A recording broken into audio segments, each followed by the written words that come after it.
Welcome to Rise and Thrive Women, journeying from surviving to thriving after abuse. We're your hosts, Susie and Heather, and we're so glad you're here.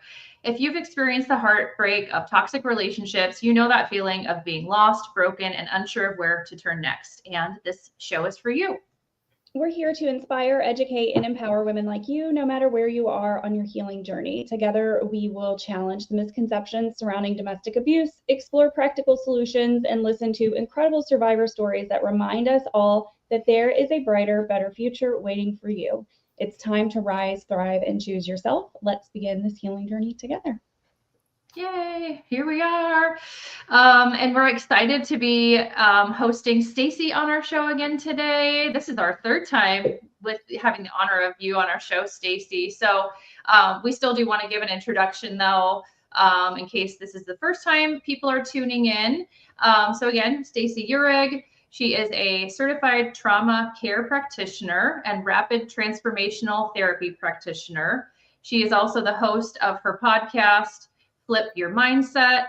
And she blends modalities like polyvagal theory, parts work, and hypnotherapy to help individuals heal unresolved emotional wounds, rebuild confidence, reconnect with their true selves, and develop lasting resilience. So we're so excited to have you here, Stacey. And if you guys haven't heard our shows with her on yet, I encourage you to find those in our live video sections. But Stacey, is there anything else you want to add? I do know you got something really exciting you've been working on. So yeah, share anything you'd like, what you've been working on. Sure. So yeah, I'm going to be launching for the first time a group coaching program called the Calm Code. And it's really designed specifically to help people have a different relationship with anxiety. And this really comes from within because I drowned in anxiety. Anybody that's truly had like just debilitating anxiety for long extended periods of time knows what that feels like. And I can say I probably was in that space from the age of 14 till the age of 44. So that's 30 years. And it is debilitating. And so when I learned the things that I learned about myself and what anxiety truly is versus a disorder, how it is this activation in our system, and it's a word that we use for that activation, it changed everything for me. So the course is going to come out in October 1st. There's only going to be 8 people allowed in the first run. And it's really designed for people who are struggling with anxiety and nothing that they've done so far has worked. It'll come with a book. It'll come with a workbook. And I'm just really excited to give people a new lens through which to see that struggle, because it's something I wish I had for myself, truly. Yeah, that sounds amazing. So we'll talk at the end on how people can find you and follow you. But if that is of interest to anybody, make sure you follow Stacey so you can get that information on her launch coming up. So super exciting. And Heather and I also always love to talk about our Rise and Thrive Women's membership too, just to put that on everyone's radar. We've been working on that really hard over the last few months and just launched it recently. Heather, do you want to add to that? Talk a little bit about the membership? Yeah, sure. It's a private off social media community for women that are healing from narcissistic abuse and toxic relationships. So whether you're still in it, figuring out how to leave or building your life after, there is something in there for you. We have course material, we have bi-monthly groups, etc. Yes. Yeah. So if you're looking to connect with other women who get it, with Heather and I being included in that, we encourage you to join. There's tons of value in there. And right now it's only $19 a month. We do expect for that price to go up over time. So if you are interested, check it out. You can get in there for free for 7 days too. So without any commitment, you can see if it's the right fit for you. And then Heather and I are also hosting a workshop on August 23rd at 11:30 a.m. Central Time. And that is going to be the nervous system. It's called Rise and Reset. Something Heather and I learned along the way is that abuse has a pretty dramatic impact on our nervous systems. And we really want to help educate people about the nervous system and what the trauma responses are and how you can learn to resource yourself out of those trauma responses. So we have links to that workshop on YouTube. We also have them over. You have yours on Instagram as well, Heather, I think. Yep. Membership and workshop. By the way, so the workshop is $49, but if you join the membership, it comes with the membership. So you could essentially get it for more than half off if you're interested. Yes. So check that out. So without further ado, Stacey, we want to hear more about hypnotherapy. That's what we're here to talk about today. So can hypnotherapy heal trauma from toxic relationships? So we wanted to just start with the basics. For people that have heard about hypnotherapy, sure what it is, can you kind of just explain that? And how does rapid transformational therapy, which is the modality you do, how does that fit within that? Sure. So hypnotherapy is a way to help gain access to our subconscious, right? To keep it in its simplest form. And the reason why that's so important is because as human beings, we have a lot of different types of memories, and two types of memories we have. One is explicit and one is implicit, right? So explicit memories, what we think of when we think of memory, we think of things that we can recall, times, dates, facts. We can put language to something. We can create an image in our mind, perhaps even of what that memory looked like. Implicit memory resides in a different part of the brain, and it's a part of the brain that doesn't really utilize language per se. And it really relies on sensations, feelings, and emotions. And what I have found is that there were many times before I ever learned how to do hypnosis or I became certified in hypnosis that people would say to me, I just wish I understood why. And it always followed this. I really wish I understood why I feel X. It was never why I think X. It was never, I wish I understood why I think I'm not enough, or why I think I lack confidence, or why I think I lack self-esteem. It would be, I wish I understood why I feel so self-conscious, or why I feel so bad about myself, or why I don't feel the way about myself that other people see me. And they didn't really even have language to really fit the model. And so as I was coaching people, this is even before I came trained in trauma, I thought I really need to find a way to help people unlock that. So of course, just like anything else on social media, I started researching hypnosis. I was using Mind Valley at the time to learn a lot. I don't know if anybody's familiar with Mind Valley. It's like Netflix for like self-development, truly. And within that, I was in like a coaching quest, and they brought in a lot of different people to talk to us about different paths we could take on coaching. And one of those people was Marissa Peer. And Marissa Peer is the person that developed Rapid Transformational Therapy. She's a world-renowned psychotherapist out of England. So because I started researching her, because I was thinking about her, and because I was breathing her in and out of my brain, I was getting filtered like a gabillion, ads on Instagram and on Facebook about Marissa Peer. It will now be all over your Facebook and Instagram. Probably. And so I just became really intrigued, and I decided to go down that path, and it was a game changer for my practice. People have always asked me, many people have asked me, which if you had to do one, rapid transformational therapy or the trauma training, which would you do? And I always say I can't pick one because they complement each other so well. And when I learned rapid transformational therapy, which is essentially a culmination of many different modalities done under hypnosis. Okay, so one of the things that Marissa did by developing this method done under hypnosis is she pulled in hypnosis, obviously, but cognitive behavioral therapy, NLP, psychotherapy, She brought in parts work without even Wow. telling us she was pulling in parts work. There were so many different pieces to this puzzle. And I look at rapid transformational therapy like a recipe. If you're trying to make, say, the best meatballs in the world, you might follow the best meatball recipe there ever is. And somebody learned that if you put all these things together, you make the best meatballs.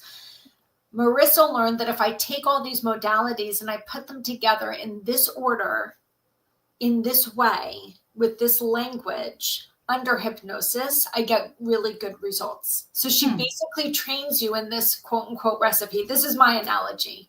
Wow. As a practitioner, as I've done this over 4 years, 5 years, because I got trained back in 2021, now I get to take pieces of the ingredients out, put a couple of more ingredients in over here. I can throw in this. So as I've learned other modalities outside of RTT, I've kind of made it my own, right? It's like I have my own meatball recipe. Right. That's my analogy. Wow. But I utilize it a lot because our core beliefs are the filter through which we see everything. And our core beliefs are developed from our core memories. And our core memories often are implicit. And so if I can help somebody go back and recall a time where something started for them, it starts to give them a window into something they haven't tapped into before, and they get to see it with a level of clarity that they haven't seen it before. And then once we start to tap into these moments, we can expand it using the modality and using parts work and doing all these things under hypnosis that gives the person just a much, much different perspective than they had before. Cool. That is so interesting. And I know we've talked about this before, but I feel like I just learned things about RTT, just how you explain that. You always had such a great way of Thank you. Using your analogies and explaining. Now I'm going to remember the meatball, and I feel like I need to add this to my list, my arsenal of things. That's right. But yeah, no, that's great. Thank you for explaining that. Did you say that you can you repeat that last part, Stacey? I'm sorry. Did you say that you go back to that moment and kind of add a new feeling or memory to that experience? Is that what you said? Yeah, let me tell you what it looks like, right? So before I ever do RTT with anyone, I developed kind of my own program that I utilize that I call the Get Flipped Intensive. Okay, so the name of my website and the name of my business is Flip Your Mindset. So this particular program that I offer is called the Get Flipped Intensive. And it's basically 5 one-to-one coaching sessions that are all done through a trauma trained lens and 1 RTT session. So nobody ever just jumps into an RTT session with me. Okay. This program is really good for someone who maybe has been in and out of therapy for a very long time. Like this would have been very good for me had I had access to it. So it's for someone that's been in therapy for a very long time and they've just never gotten to the root of the problem. They know what the problem is. Some people come to me and they're very stuck, but they don't have language outside of the fact that they're just stuck. If someone can come to me and say, I'm stuck and I know that my problem is I have a poor sense of self, or I have low self-esteem, or I'm an extreme people pleaser, or I don't know how to set boundaries, or I don't think I matter. I think I'm invisible. I don't have confidence. If they can put really significant language, I know RTT could be really helpful for them. Sometimes that stuckness is too arbitrary and too ambiguous at the beginning. I wouldn't do it. But if the person can put language to it, I'll recommend this program. And I'm going to get to your question, Heather, but I want to set it up, right? Yeah. So we've done a couple of coaching sessions before the RTT session that gives us deeper clarity as to what the problem is that's keeping them stuck, how it's impacting them today, and what they want different. By the time we get into the RTT session, I now have the right language to use. So say someone's coming to me and they say, you know, I just don't believe I matter, or I don't believe that I belong in my family unit, in my relationships, at work. I just feel like I don't matter.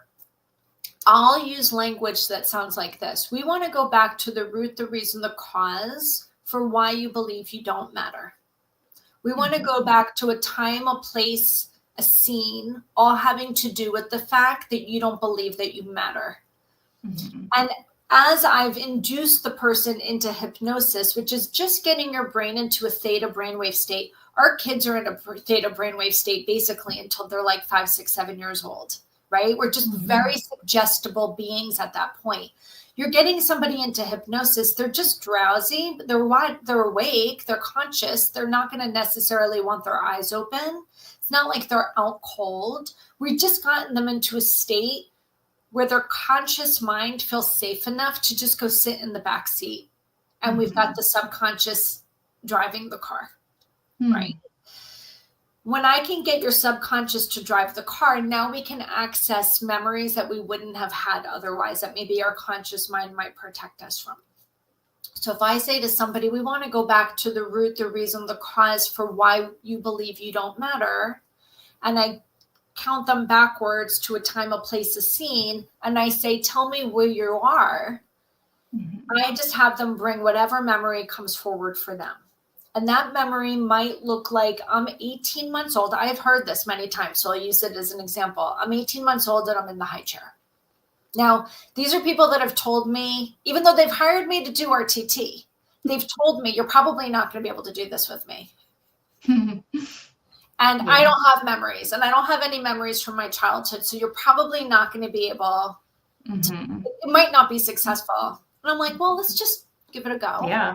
And that can be a common thing if you've had childhood trauma too, you know? Of course. But remember, the mind and the body remember everything. Yeah.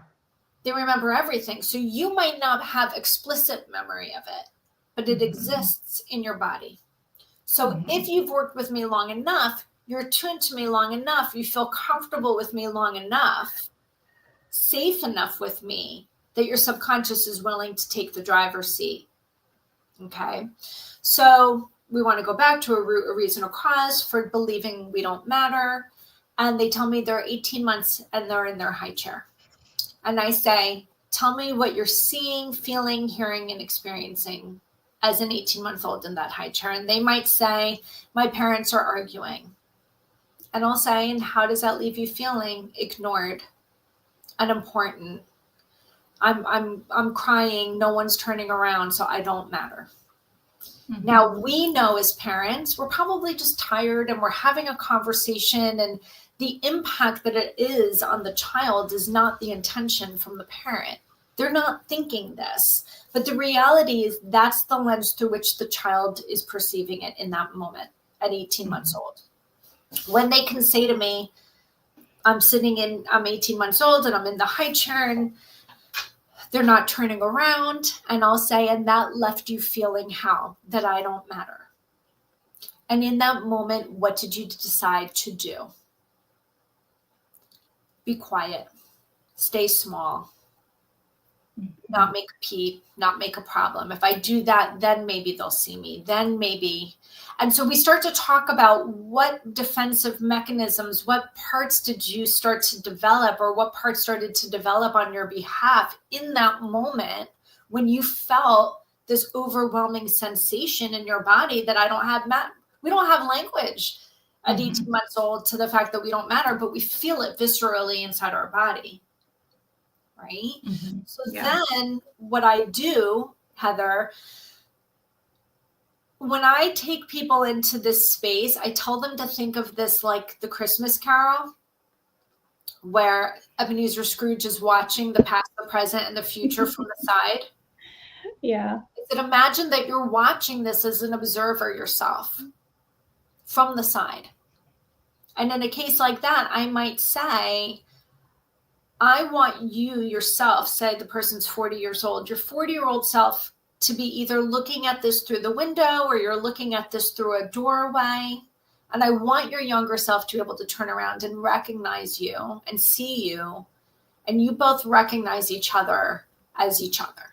So your younger self in this moment recognizes you as part of her, and you're recognizing this younger self. And I bring that older part, that older, that current present self into the mix at that moment. And I will say, what does that younger version of you need right now that you didn't get in that moment? And then I have my client give it to themselves. Okay. So we start to reframe, I did matter. What do you need to hear from this person? What do you need? You do matter. Whatever it is that the person, I'm asking the person, they're guiding me to what they need.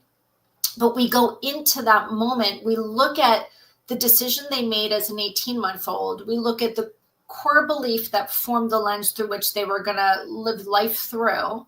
We looked at all the different parts that had to develop, and we start to reframe it right then and there. Right? And then I actually have that older self remove that younger self from that space. And that's a whole other part of therapeutic. And that's not something I was taught per se. That's not part of the RTT. The program. Yeah. But it's something that I've learned has been very, very healing for my clients. We create a safe space. We bring them back to the safe space. And we do this over and over again, like 3 times, 4 times. And I bring each younger self back to this safe place where they can all just be and start to have a more harmony together. Right. So it can be a very healing scenario, and that's just the beginning. It's a 2-hour session, and that all happens within like the first hour of the session. There's a whole journey that we take together once we started to unpack how just some of these very simple moments change the way that we saw ourselves, and then that changes the way that we interact with everyone. Yeah. Wow. Oh, I love that. So Thank interesting. you for explaining. A lot of survivors feel stuck in patterns like self-doubt, people-pleasing, or even trauma bonding. Sorry, I'm kind of I'm pivoting a little bit because most of our audiences are, getting either in abusive relationships or getting out of them. And so they feel stuck in like patterns of self-doubt, people-pleasing, trauma bonding. How can hypnotherapy help shift some of these deeply rooted emotional behavioral patterns? Yeah. So I want to address something because I think it's really important. Just like you guys support a lot of women in narcissistic abuse cycles, I do too. So when someone comes to me and they know that I do hypnosis, sometimes they'll want me to hypnotize them so they can stay in a relationship, or they'll want to be hypnotized so they can deal with it more. And to me, that would be fully irresponsible. I will often tell them, we're in triage right now. When I'm working with somebody that's going through an active abuse cycle of narcissistic abuse, and we're not going to bypass. We can't hypnotize you to deal with, like, that just to me would be fairly irresponsible. Very often what we do is I hold space. We talk about that safe space. I hold space for them throughout their decision-making process. Very often, each person comes to it on their own. After we've worked together for quite a bit of time, they'll come to me and say, now that I have more clarity, my nervous system's more settled, so I can think clearer, I'm starting to see that there's a pattern of self-doubt, or there's a pattern of people-pleasing, or there's a pattern of deprioritizing myself, or feeling my job in life is to be a fixer, or not setting boundaries. Once they've started to identify for themselves that this is a pattern, and then this pattern just like got lit on fire in this particular type of relationship, now we can do that work.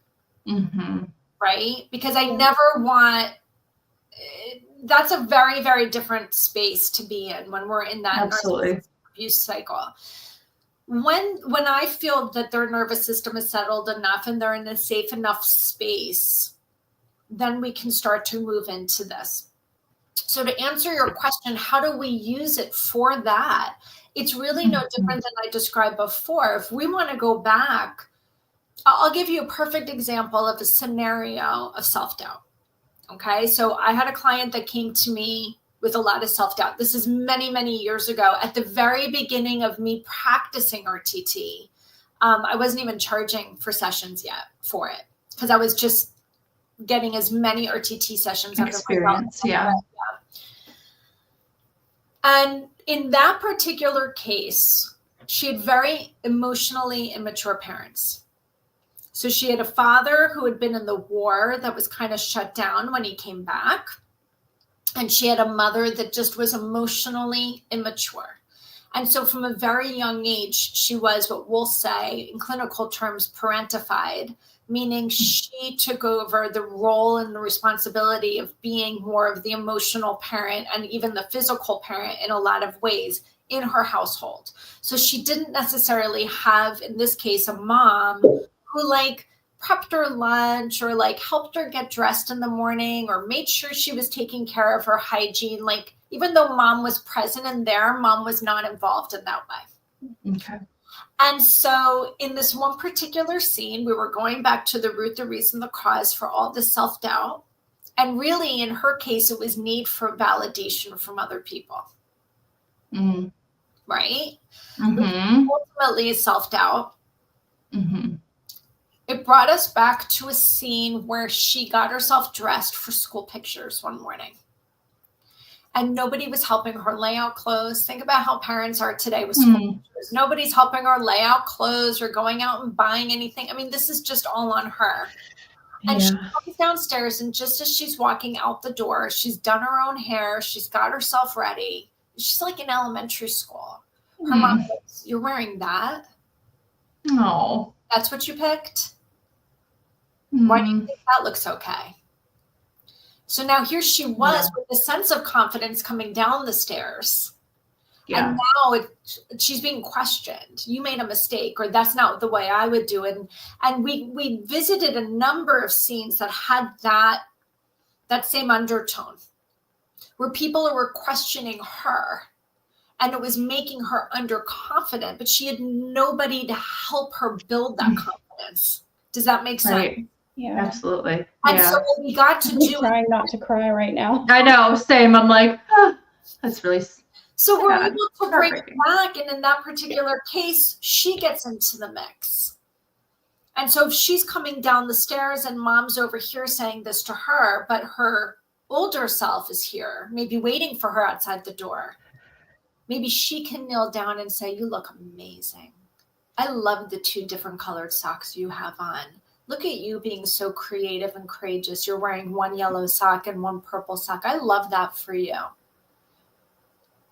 And just giving that 7-8-year-old exactly what she needed in that moment. Because she was in survival mode. She didn't know what was right or wrong.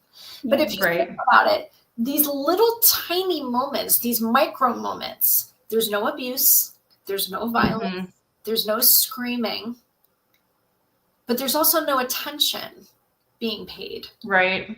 And so this is what gets us kind of screwed up as adults, because we look back on our childhood and we go, I mean, I don't know, was it really that bad? I had food, I had water, I had, a nice home. My parents both had a good job. Like, nobody was fighting me. There was no abuse.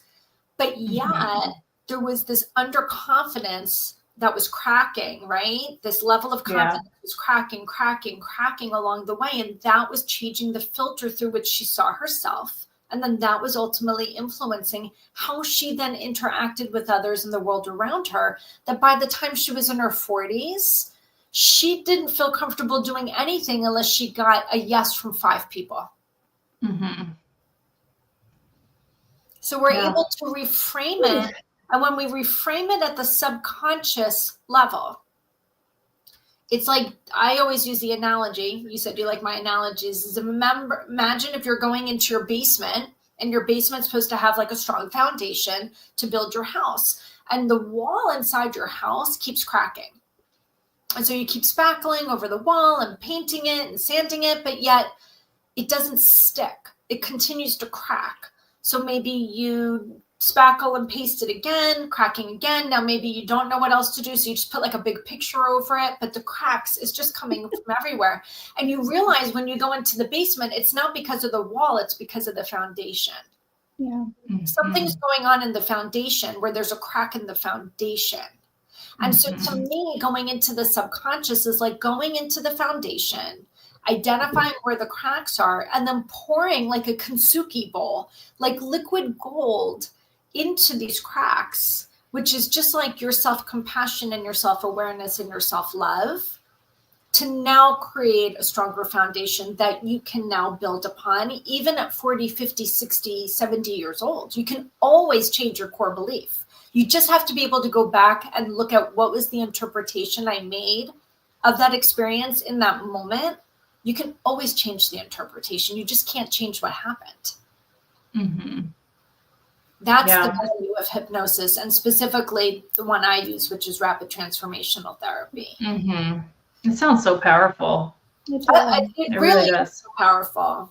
Yeah, and therapeutic, like you said. It sounds. I think when most people think of hypnotherapy, like you said, they're trying to break a habit, or they're trying to get themselves to maybe tolerate something better, or whatever it might be. But I love how you've described this and accurately, in that it can be so therapeutic. It can change those limiting beliefs. It has been a game changer for many of my clients, because again, I think the simple fact is that we all live through adverse experiences. Mm-hmm. All of us. No one is absolved of having adversity in their life. What keeps us stuck is the interpretation of the experience that we make that creates the lens through which we see life. Mm-hmm. If we have the opportunity to be able to get back to that moment at a discrete level and be able to reframe it and change the interpretation in the moment, and you do it at the subconscious level, it seeps into the foundation. Mm-hmm. And now you can actually see things differently. So when I developed that program, and we have one of the very important parts of it, I should mention, is at the very end of that 2-hour journey. So say we're an hour and 30 minutes in, or an hour and 40 minutes in, and they've done all the work. They're answering all the questions. They're gaining the clarity for themselves. I'm just the guide. That's it. Then they chill. And I speak into existence for the first time a guided meditation that I've created based on the information from the first 2 sessions and based on what I got out of this RTT session. And I record that last piece. Mm-hmm. So it's like, let's say 20 minutes.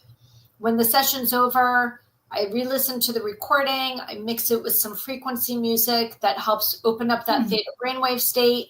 And then I send it to them. And the deal is, I really want you to listen to this for minimum 21 days, as often as you possibly can. And if you can do the hypnosis piece, because I'll give that to you at the beginning to get you into that light hypnosis, even better. But if you're doing it while you're driving, just fast forward and just listen to what I have to say. But the more you listen to it, the more you're rewiring your brain for different messaging.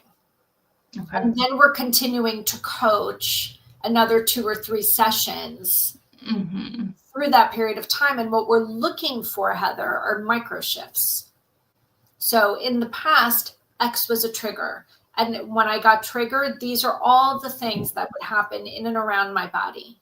Now, when X happens, I see it very differently. My interpretation is very different. And because of that, my nervous system response is more in alignment with actually what's happening right now. Becomes less of a trigger and just more of a data point. And that's what we're looking to do, because when we're stuck, what we're really saying is I'm stuck in the cycle of dysregulation and I don't know how to get out of it. Mm-hmm. Absolutely. Wow.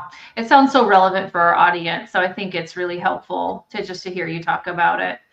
And I think as so much, we had a comment come through just really quickly. First, the can of worms opened up. This is when you were talking about the foundational cracking and trying to cover the cracks up. It says the can of worms opened up healing from narc relationship is painful but necessary. Ready to plant a flower in that can, but without the worms. And then another commenter, Hillary, she said that she loves your analogy of going into the basement, finding the cracks in the foundation and healing those cracks with the gold. So yeah, so good. Yeah. Yeah. So thanks for explaining all of that. And I think we covered a lot of our questions along the way there. So I'd like to just kind of shift into if someone's listening to this and wants to pursue hypnotherapy or RTT. We know there's a lot of practitioners out there who are offering these types of services. So what advice would you give? Obviously, they should go to you because you're amazing. But what advice would you give to someone when choosing a practitioner? And what are some red flags that people should watch out for? I'm going to be biased. First of all, I think rapid transformational therapy is a fantastic model. And I give all the credit to Marissa Peer for putting, like I said at the beginning, all of these pieces together in a very specific way, in a very specific order to create that recipe, right? So I think rapid transformational therapy, specifically for developmental trauma, is very, very powerful. But here's the thing, and it's funny because I used to speak to some of the people that helped develop the program for RTT. RTT is not necessarily a trauma-informed practice, and they don't really talk about trauma when you get trained in it. So I know plenty of people that are RTT practitioners that are not trauma trained. And I think that there's a very big missing piece there. Yeah. If you're not trauma trained and you're not trauma informed, there are things you're going to miss because we're nuanced. We've trained our ears as trauma practitioners to hear the things that are unspoken. Mm-hmm. Right. And Absolutely. so if someone's looking to do this, my recommendation would be ask the practitioner that's doing RTT or whatever kind of hypnotherapy it is, what is their level of training in trauma? And it's important, and we know this as trauma practitioners, there's a difference between trauma informed and trauma trained, right? Anybody can get trauma informed, but trauma trained really means that you've spent an extensive amount of work in and around the space of trauma and understanding all the ways and all the modalities of how to heal trauma. That's different than being trauma informed. Mm-hmm. So if someone's looking to do this kind of work, I would want you to have someone that is trauma trained and also knows effectively how to use a hypnotherapy model. I think the two hand in hand are what makes it, for me as a practitioner, what makes it so good for my clients. Yeah, I could not agree more. And I'm really glad that you said that. For those listening, if you've gone through narcissistic abuse, you absolutely have trauma, even if you don't identify with that term. And it's going to be vital for you to ask those questions when you are seeking care. For sure. Do you do those sessions? I'm assuming that's like in-person stuff only with you. Do you do them online? Yes, because I got trained in 2021. So I got trained during COVID. So that kind of was a blessing in disguise because I think before COVID, Marissa never gave this training online. You had to go to London or you had to go to Miami or you had to go to New York or you had to go to LA and you would have to be there for an extended period of time to get trained. My training took 7 months. So the way that they developed, it wasn't like a week of training. It was 7 months of RTT training. It was really intense. And so I was trained initially to do it online. And I only could do it online in those 7 months. And all of my practice work was with people all over the world. So everything was done with Zoom. So I'm very grateful for that because doing it in person feels like extra easy, quote unquote, right? But I know how to do it. And I've done it, I don't know how many times, but many, dozens of times online. And I just make sure that, again, we'll have had a few sessions prior so I can see how the person does online. And I just make sure we have a good setup where I can see their face and I can hear themselves. I always make sure they have on a headset so I'm not second guessing what they're saying. We have a good Wi-Fi line, as we were talking about earlier today before we got on. Like, there's lots of little nuanced things that I just have to make sure are in place. But certainly I've done this practice with people literally all over the world. And for people that are closer to me, say within a few hours, what they might do is the one-to-one coaching sessions online, but then they want to come in for the in-person entity, which I love to do as well. But either way, you'll get the benefit.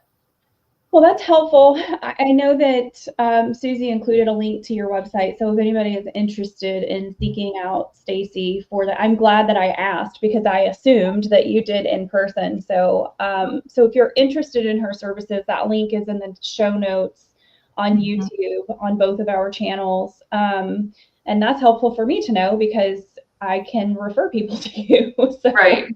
Absolutely. And you're also over on Instagram, right, Stacey? Yes. If people are looking to connect with you there, and it's just at Stacey Uhrig, just your name. Yeah. And again, your podcast is Flip Your Mindset. So you all can learn more, I'm sure, over there as well. So very cool. Did we have any other questions or comments come through, Heather? No, well, I don't think that we got, I know that we don't have any more on Instagram. There are some folks still watching. So if you have any questions for Stacey, please go ahead and drop those in the comments and we'll get to them. We are going to close out, but if you have a question, ask it.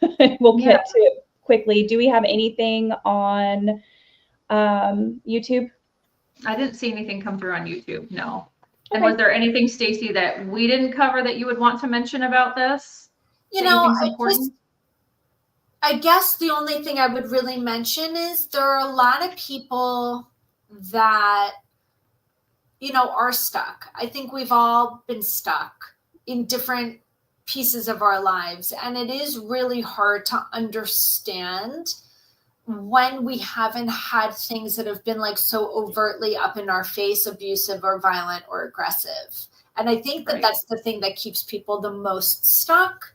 And I just would let people know that something like hypnotherapy, and specifically the one I do, Rapid Transformational Therapy, can be such a gift if you're willing to go into that space and you're open to going into that space, because it just will give you a different lens through which to see the challenge. And it just kind of almost gives you like a 10,000 foot view into your own life. And it really gives you the opportunity to see things from an observer's role. And it really generates a lot of self-compassion and a lot of self-love and a lot of understanding and a lot of grace. And in ways that I've had people tell me, they're like, I could go through decades of therapy and never gained that level of awareness. And that's why I think the name of it is so good, which is Rapid Transformational Therapy, because it is rapid and it's transformational for the person. There's no question about it. That sounds amazing. I love that. Gets me excited just hearing you talk about it. It sounds like it would be a great thing for people to pursue. So yeah. Well, thank you so much for joining us today, Stacey. I always love going live. I love it. I love having the conversation with you guys. I think you guys do a great job, and your questions are always so well thought out. And I'm so passionate about getting as many people aware of the different things that are available to them. Absolutely. That's why we do this, and that's why we are happy to highlight other trauma practitioners, because what works for us, what people see in us may not resonate with them, and there might be somebody else out there that can really help them. So that's why we wanted to keep highlighting you, because we think that you do amazing work. So thank you so much. Fun putting all those amazing things out into the world. Well, thank you all for joining us today on this episode of Rise and Thrive Women. We hope today's conversation has inspired you to take charge of your healing journey, whether it's a new perspective, renewed hope, or the courage to move forward. It is something worth celebrating. And remember that your story is still unfolding and your past does not define you. Within you lies strength, power, and limitless potential. So embrace it. Trust and follow your intuition with courage. Be bold, be brave, and all. Until we meet again, take care, rise above, and thrive. You've got this. Bye, Thanks, everybody. ladies. Bye, everybody.